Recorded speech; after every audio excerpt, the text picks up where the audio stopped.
செத்தவங்களுடைய எண் பாத்தீங்கன்னா 500 பேர். ஆனா இத்தனோண்டு இருக்கிற கொசுவால மலேரியாவால இறந்த பேர் வந்து 500,000. 500,000 people died in 2023-2024 from malaria. கண் பார்வைக்கு கேட்ராக்ட் சைனால பண்றாங்க. அமெரிக்கால 35 லட்சம் 3.5 மில்லியன். ஆனா இந்தியால மட்டும்தான் உலகத்திலேயே 85 லட்சம் பேருக்கு இந்த பூ விழுதுன்னு சொல்லிருப்பாங்க இல்லையா, உரை விழுது பூ விழுது, அதுக்கு கேட்ராக்ட் ஆபரேஷன் பண்ணி காப்பாத்துறோம். அவங்க சொல்லும் போது அவங்களுக்கு ரொம்ப அதிசயப்பட்டாங்க. இந்தியாவில தான் அவ்வளவு பேர் பாம்பு கடியால இறந்தாங்க. 1 மில்லியன் on an average 70,000 ஒவ்வொரு வருடமும் 70,000 பேர் இறந்தாங்க. இந்த 70,000 பேர்ல 50,000 60,000 இறந்து போனது பெண்கள். ஆண்கள் சுத்தி இருக்காங்கன்னு பயந்து வெக்கத்தினால ஒரு பேதியோ இது என்னமோ இருக்கும்போது அடிக்கடி போகணுங்கிறது. நண்பர்களே, என்னைக்கு இந்த டாய்லெட்ஸை கட்டி 11 கோடி டாய்லெட் கட்டணுமோ, இப்ப 2023, 2024, 2025 போட்டு பாத்தீங்கன்னா ஸ்னேக் மைட்ஸால இறந்தவங்க வந்து ஃபுல் இயர்ல 70,000 இருந்தது, இப்ப 4,000 3,000 ஆயிடுச்சு. அப்கோர்ஸ் என்ன கேட்டீங்கன்னா அந்த கஜானா வந்து டாஸ்மாக்ல இருந்து வரது இன்னும் கொஞ்சம் தள்ளலாம். இந்த இலவசமா கொடுக்குற பல விஷயங்களை கொஞ்சம் கம்மி பண்ணி இதுல போட்டோம்னா அந்த ஃப்ரீபி கல்ச்சரை கம்மி பண்ணி ஃப்ரீயா கொடுக்க வேணாம். நம்ம கத்துக் கொடுக்குற வாத்தியாருக்கும் சம்பாதிக்கட்டுமே. இந்த பசங்க படிச்சது எல்லாம் நீட்டுக்கு போகட்டுமே. சின்ன சின்ன குக்கிராமத்துல இருந்து அவ்வளவு கஷ்டமா?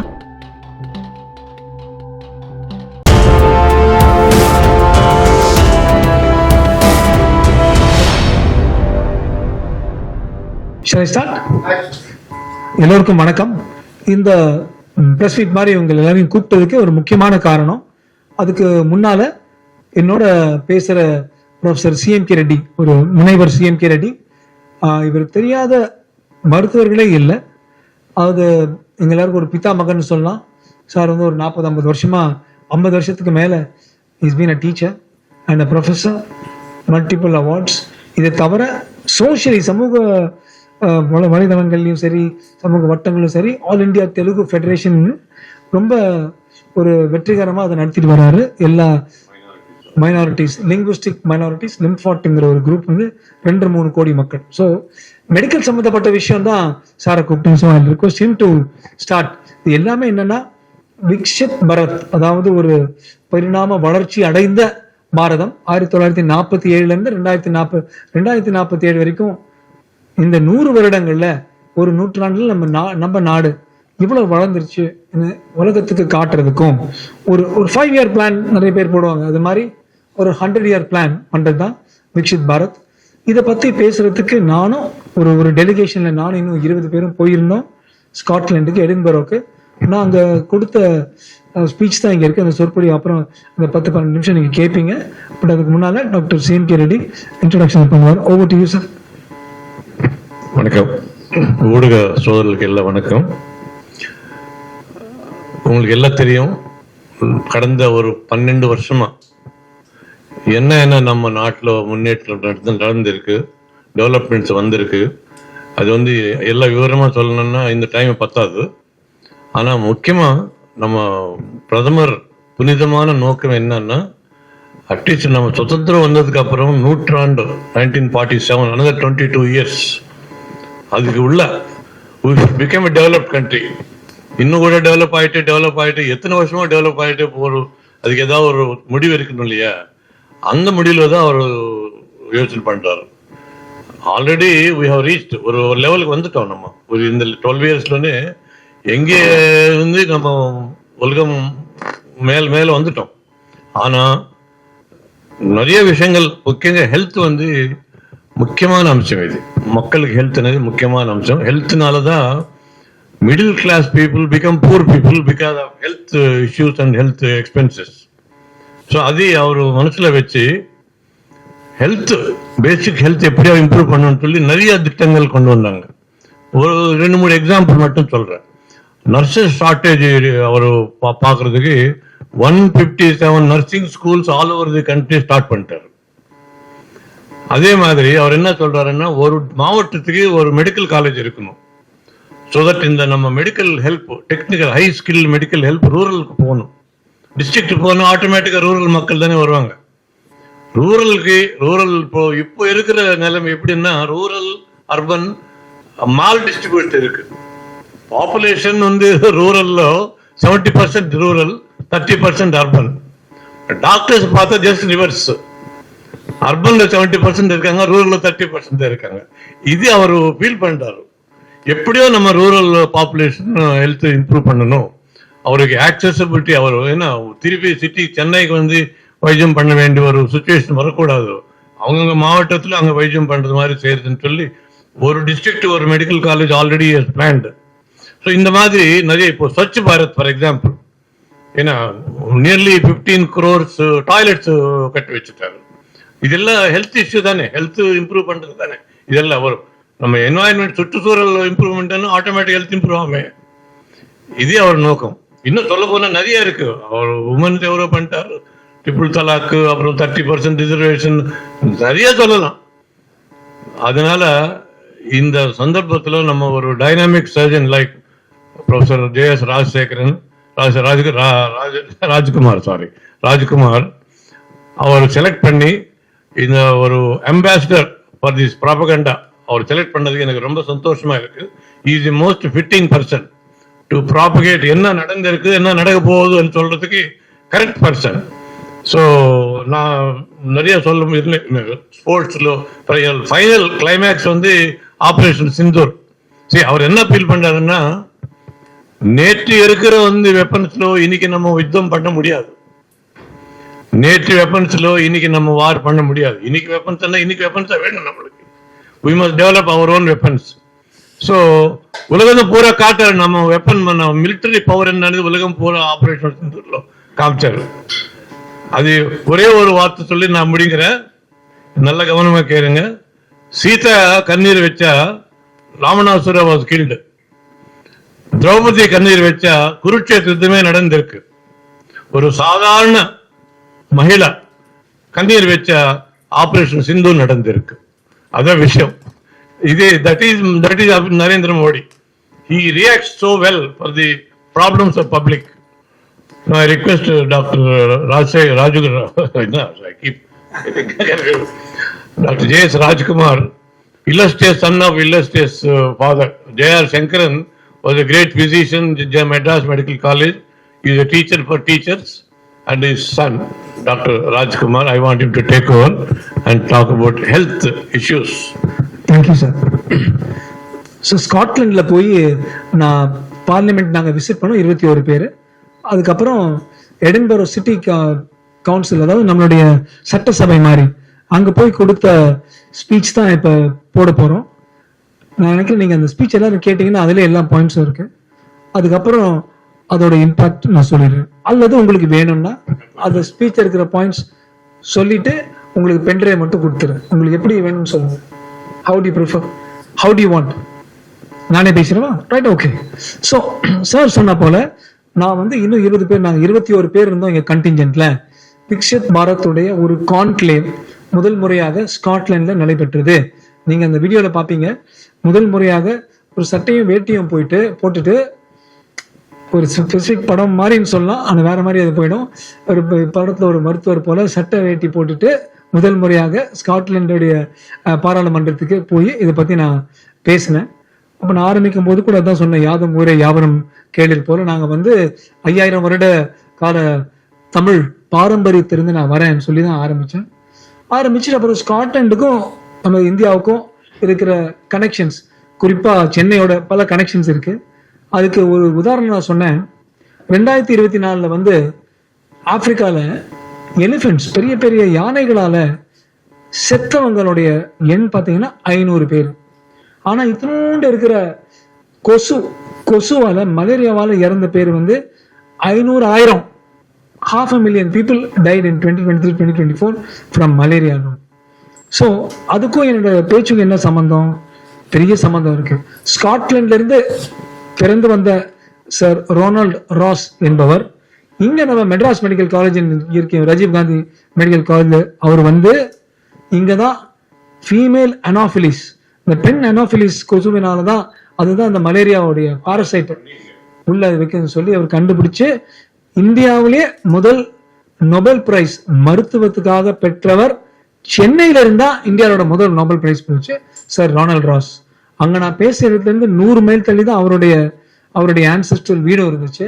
ஸோ ஸ்காட்லாந்து நமக்கு அவரு கொடுத்துருக்காங்க. அது மாதிரி பல உதாரணங்கள் சொல்லிட்டு இருந்தேன்.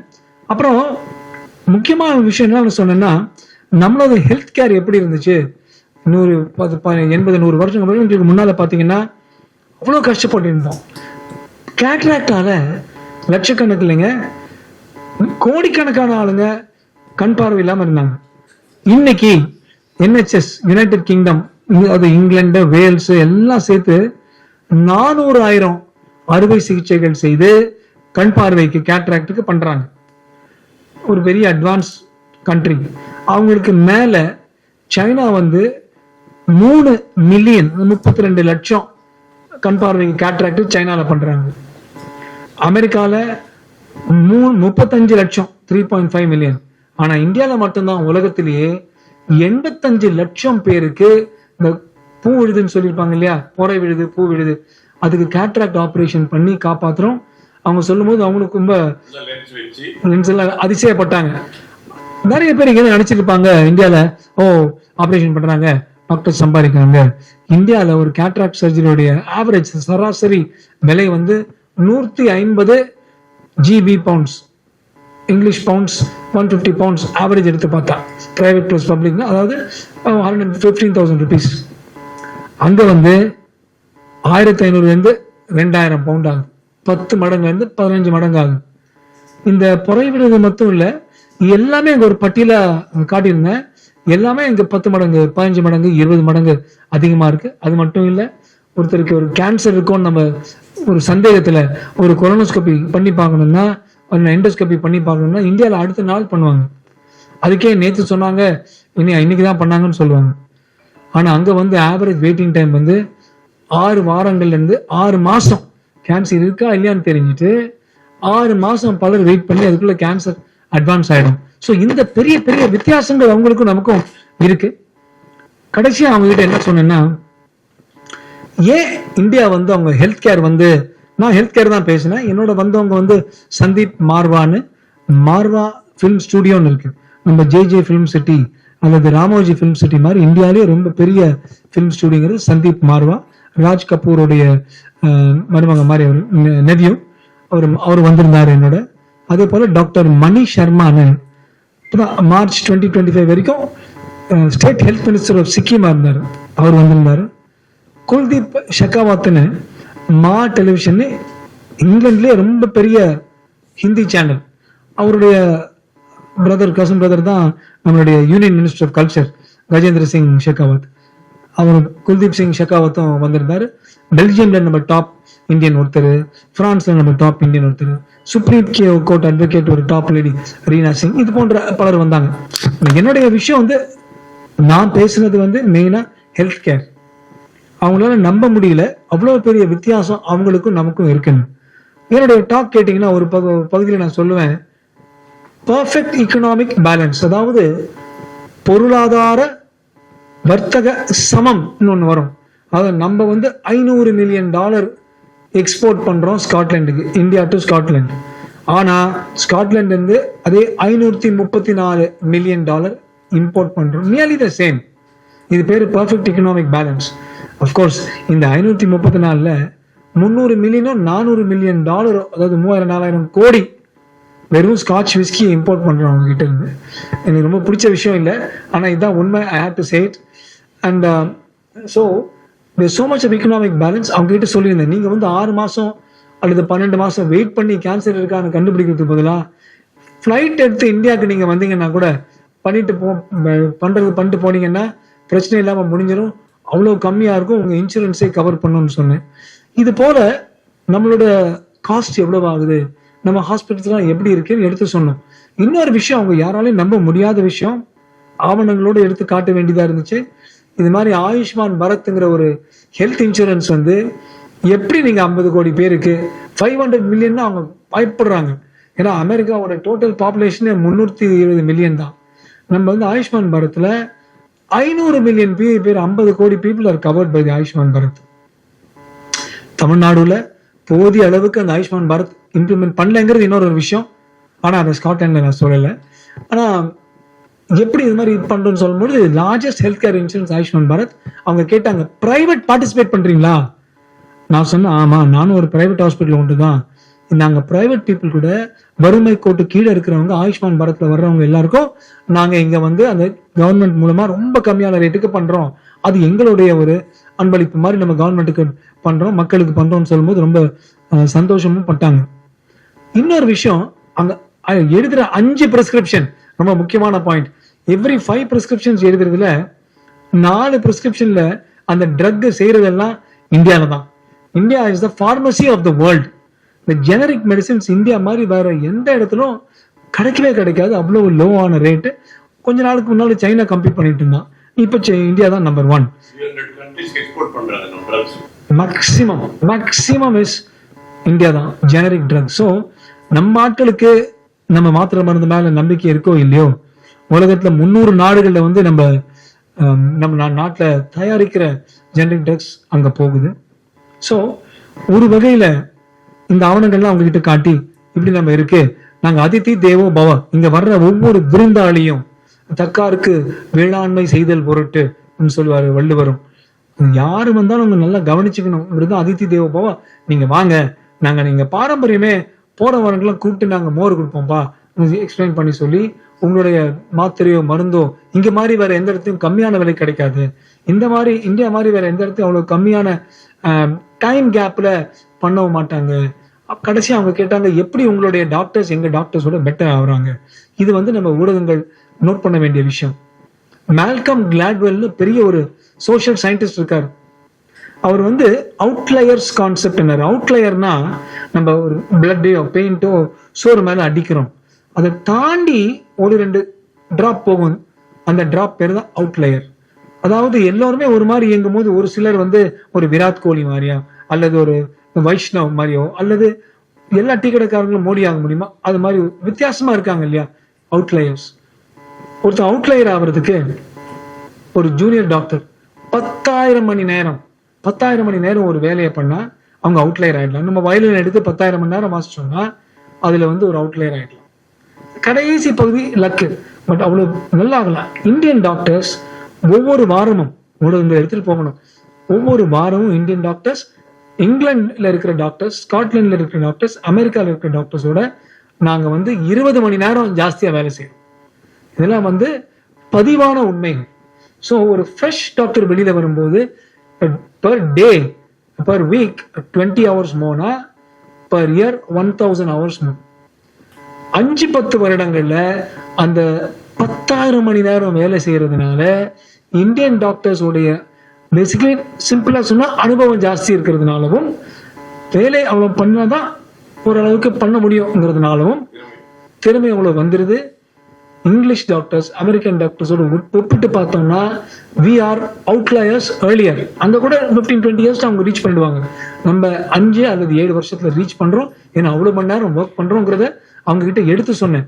ஸோ முடிக்கும் போது நான் சொன்னேன், நீங்க பாருங்க இந்த மாதிரி அவுட்லயர் டாக்டர்ஸ் இருக்காங்க, நிறைய அனுபவம் உள்ள டாக்டர்ஸ், நல்ல ஹாஸ்பிட்டாலிட்டி வேளாண்மை செய்து உங்களுக்கு விருந்தோம்பல் செய்யற ஒரு ஊரு, கம்மியான விலைக்கு உங்களுக்கு மாத்திரை மருந்து ஆப்ரேஷன் செய்யக்கூடிய ஒரு ஊரு, உங்களோட ஸ்காட்ச் விஸ்கி வாங்கி அங்க லிவர் கெட்டு போற ஒரு ஊரு, நீங்க வாங்க, இல்ல நீங்க வந்தீங்கன்னா இங்க வந்து நாங்க பாத்துப்போம்னு சொல்லி என்னுடைய பேச்சை முடிச்சேன். அதான் அவங்க கேட்டு இருந்தாங்க, நீங்க சூடான ஒரு நாட்டுல இருந்து வரீங்களே, எங்க இடம்பெற குளிர்ல வந்து சட்டை வேட்டி போட்டு இருக்கீங்கன்னு சொல்லும் போது நான் சொன்னேன், ஏன்னா நான் தமிழேண்டா சொன்னேன். கடைசியா நான் சொன்னேன், வந்த உடனே ஒரு மாதிரி பார்த்தாங்க, பயப்பட. ஏன்னா அவங்க பலருக்கு அவங்களுக்கு ஹிந்தி படம் எல்லாம் பார்த்திருப்பாங்க. எல்லார்கிட்டையும் நான் சொன்னேன், பயப்படாதீங்க, லுங்கி டான்ஸ் ஆடுறதுக்காகலாம் நான் வரல, இது வந்து ஒரு வேட்டிப்பான்னு சொல்லி அவங்க கிட்ட சொல்லியிருந்தேன். That's the gist of what I spoke. நான் பேசுனது உங்க எல்லார்கிட்டையும் நான் பென் டிரைவ்ல கொடுக்குறேன். ஸோ உங்களுக்கு டவுட்ஸ் தான் அதை போட்டு பார்க்கலாம். அல்லது இந்த ஸ்வச் பாரத் தான் இன்னும் ஒரு 2-3 மினிட்ஸ் இருக்கா? ஓகே. ஸ்காட்லாண்ட்ல எல்லா வீடுகள்லயும் உங்க பப்ளிக் டாய்லெட்ஸ், பிரைவேட் டாய்லெட்ஸ் எல்லாம் சேர்த்தா 50 லட்சம் டாய்லெட்ஸ் இருக்கு. என்னடா இங்க இருந்து ஸ்காட்லாந்து வரைக்கும் போய் கமோட பத்தி பேசலாம்னு நினைக்காதீங்க. அங்க வந்து 50 லட்சம், அதாவது 5 மில்லியன் டாய்லெட்ஸ் வந்து இன் ஹோல் ஆஃப் ஸ்காட்லாண்ட். நான் சொன்னேன் 2019 இருந்து 2023 வரைக்கும் 110 மில்லியன் 11 crore டாய்லெட்ஸ் 4 வருஷத்துல கட்டி முடிச்சாரு. By 2024 became 12 crores. அவங்களால நம்ப கூட முடியல. அப்ப நான் as a doctor நான் ஒரு முக்கியமான பாயிண்ட் சொன்னேன். I would like this to go to the public. 2000 இருந்து 2014 வரைக்கும் இந்தியால 10 லட்சம் பேரு பாம்பு கடியால செத்தாங்க. 1 million people. உலகத்திலே 1-2 ஆப்பிரிக்கன் நாடுகள்லயும் இந்தியாவிலே தான் அவ்வளவு பேர் பாம்பு கடியால இறந்தாங்க. 1 million on an average 70,000 ஒவ்வொரு வருடமும் 70,000 பேர் இறந்தாங்க. இந்த 70,000 பேர்ல 50,000 இருந்து 60,000 இறந்து போனது பெண்கள். ஆண்கள் சுத்தி இருக்காங்கன்னு பயந்து வெக்கத்தினால ஒரு பேதியோ இது என்னமோ இருக்கும்போது அடிக்கடி போகணுங்கிறது, ராத்திரி வரைக்கும் வெயிட் பண்ண முடியாம ஓடி போய் வயல்ல இங்க தள்ளி போய் உட்காரும் போது ஒரு பாம்பு மேல காலை பட்டு இந்த பாம்பு கடிச்சு இறந்து போனவங்க 50,000 இருந்து 60,000 பேர். ஆல் டுகெதர் 12 வருஷம் போட்டு பாத்தீங்கன்னா 800,000 பேர். 26 பேருக்கு நம்ம வந்து யுத்தம் செய்யணும் இறங்கணும் பாகிஸ்தானோட. அப்ப இந்த 1 மில்லியன் 800,000 பேர் எல்லாம் யாரோட அம்மாவோ, யாருடைய பாட்டியோ, யாருடைய பொண்ணோ, யாருடைய தங்கச்சியோ. என்னைக்கு நண்பர்களே, என்னைக்கு இந்த டாய்லெட்ஸை கட்டி 11 கோடி டாய்லெட் கட்டணுமோ, இப்ப 2023, 2024, 2025 போட்டு பாத்தீங்கன்னா ஸ்னேக் மைட்ஸால இறந்தவங்க வந்து ஃபுல் இயர்ல 70,000 இருந்தது, இப்ப 4,000, 3,000 ஆயிடுச்சு. அவ்வளவு கம்மி ஆயிடுச்சு.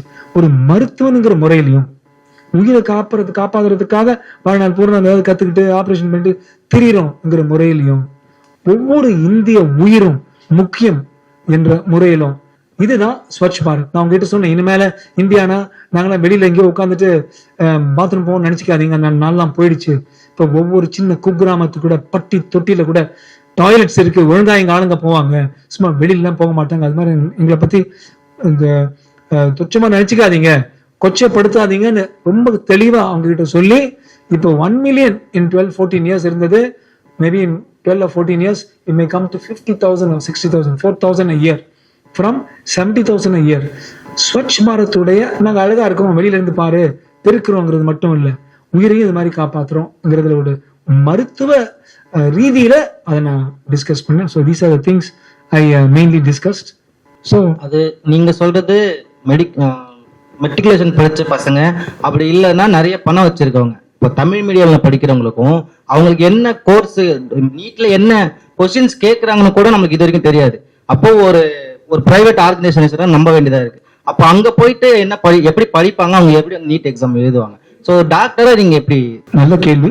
பல நீட் மாணவர்கள் பிலிப்பீன்ஸ்லயும் பல இடங்களில் நான் வந்து சந்திச்சிருக்கேன். சின்ன சின்ன குக்கிராமத்துல இருந்து வந்தவங்க. இவங்க எல்லாரும் என்ன தெரியுமா சொல்றாங்க, சார் இந்த மெட்ரிகுலேஷன் ஸ்கூல் படிக்கிறவங்க எல்லாம் 9ஆம் கிளாஸ்ல 8ஆம் கிளாஸ்ல 10ஆம் கிளாஸ்லயே தனியார் பள்ளிகள்ல ஆரம்பிச்சு விட்டுறாங்க. ஏன்பா உனக்கு படிக்கல? நான் வந்து கவர்மெண்ட் ஸ்கூல்ல பள்ளியில படிச்சேன், எனக்கு ஏன் பண்ணல? நான் சொல்லுவேன், நான் யாருமே இல்லை கவர்மெண்ட்டுக்கு அட்வைஸ் கொடுக்கறதுக்கு.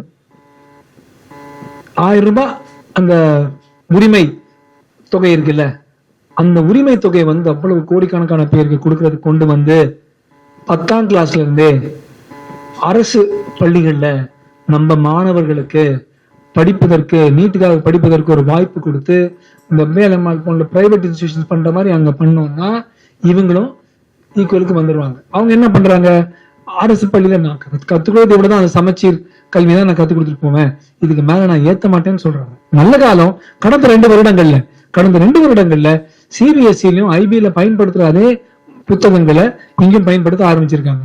சமச்சீர் பிடிச்சிருந்தவங்க அந்த மாற்றம் பண்ணிட்டு அப்புறம் பாத்தீங்கன்னா அரசு பள்ளிகள்ல இருந்து இதெல்லாம் நான் கேர்ஃபுல்லா துல்லியமா நான் பாத்துட்டு வரேன். இப்ப அரசு பள்ளியில இருந்து அதிகரிச்சுக்கிட்டே இருக்கு மாணவர்கள் நீட் பாஸ் பண்றவங்க. அதை வந்து சமமாக்கணும்னா தனியார் பள்ளிகள்ல கிடைக்கிற தனியார் டியூஷன் இங்கேயும் அரசு ரொம்ப சிம்பிளா நான் வந்து 2-3 வாட்டி சொல்லியிருக்கேன் இந்த விவாதங்கள்ல. அங்க இருக்கிற அந்த அரசு பள்ளியில இருக்கிற வாத்தியார்களை கூப்பிட்டு, சார் உங்களுக்கு எக்ஸ்ட்ரா சம்பாதிக்கலாம், உங்களுக்கு இங்கே டியூஷன் எடுக்கிற பசங்களுக்கு இவ்வளவுன்னா கோடியா இருக்கு. 50,000-80,000 ஸ்கூல்ஸ் இருக்கும். அந்த 50,000-80,000 இருக்கிற பள்ளிகள்ல இருக்கிற பிசிக்ஸ், கெமிஸ்ட்ரி, மேத்தமேட்டிக்ஸ், பயாலஜி இருக்கிற வாத்தியார்களை கத்துக் கொடுக்க சொல்லி அவங்களுக்கும் எக்ஸ்ட்ரா சம்பாதிச்ச மாதிரி இருக்கும். இந்த பசங்களும் தனியாருக்கு சமமாயிடுவாங்க.